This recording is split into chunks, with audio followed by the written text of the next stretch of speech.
കുട്ടിക്ക് എന്തെങ്കിലും മാനസിക സംഘർഷത്തിൻ്റെ പേരിൽ എന്തെങ്കിലും ബുദ്ധിമുട്ടുണ്ടായാൽ അതിൻ്റെ പൂർണ്ണ ഉത്തരവാദി സ്കൂൾ അധികാരികളായിരിക്കും. നമുക്ക് ഭരണഘടനയും അതുപോലെ തന്നെ വിദ്യാഭ്യാസ അവകാശ നിയമങ്ങളും ദേശീയ വിദ്യാഭ്യാസ നിയമങ്ങളും എല്ലാം ഉണ്ട്.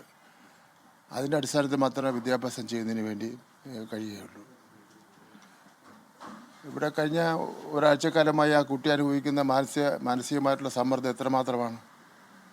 അങ്ങനെ ഒരു പെൺകുട്ടി ഒരു കൊച്ചു മോളോട് അങ്ങനെ പെരുമാറാൻ വേണ്ടി പാടുണ്ടോ?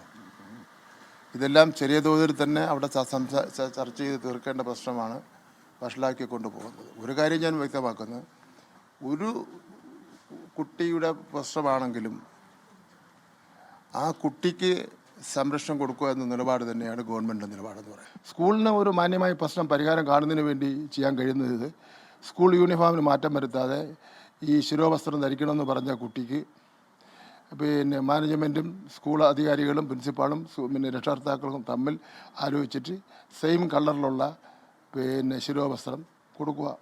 അപ്പോൾ പ്രശ്നം തീർന്നല്ലോ. അങ്ങനെ വേണ്ടി ചെയ്യാൻ വേണ്ടി കഴിയുന്നത്. ഇവിടെ നമുക്ക് കാണാൻ ഒരു അത്ഭുതകരമായ കാര്യമാണ്. ശിരോവസ്ത്രം ധരിച്ചുകൊണ്ടുള്ള നിൽക്കുന്ന ടീച്ചറാണ് പിന്നെ കുട്ടിയോട് പറഞ്ഞത് ശിരോവസ്ത്രം ധരിക്കാൻ വേണ്ടി പാടില്ല എന്ന്.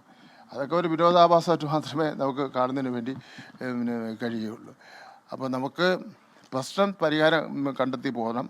സ്കൂളിൻ്റെ അന്തരീക്ഷം സമാധാനം ഉണ്ടാക്കുന്നതിന് വേണ്ടി കഴിയണം. വാശിയും വൈരാഗ്യമൊക്കെ നമുക്ക് മാറ്റി വെച്ചിട്ട് കുട്ടിയും കൂടെ സ്കൂളിൽ ഉൾക്കൊണ്ടുകൊണ്ട് പഠിക്കുന്നതിന് വേണ്ടിയുള്ള സംവിധാനം ചെയ്യുകയായിരിക്കും നല്ലത്.